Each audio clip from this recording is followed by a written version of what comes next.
思覺失調係一種精神狀態，患者嘅感知，即係感覺同知覺，同對事物嘅理解會出現一啲脫離現實嘅情況。患者一般會有妄想、幻覺、思想同言語紊亂等症狀。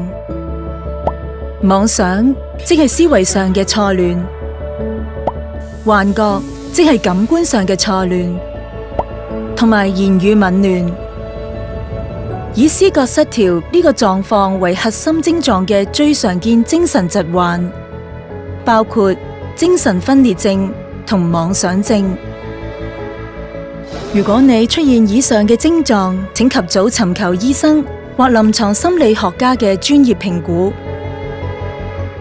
點樣治療思覺失調？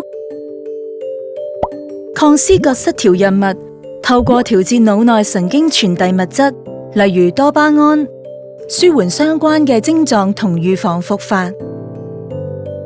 心理治療通常配合藥物治療進行，協助患者學習調適思覺失調症狀嘅方法同技巧，並舒緩佢哋嘅心理困擾。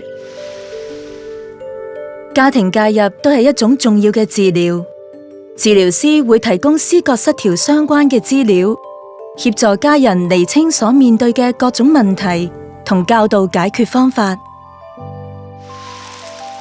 如果想協助患者，你可以多啲體諒佢，多啲同患者溝通，同多啲鼓勵佢，鼓勵佢接受治療，同埋留意佢有冇出現復發症狀。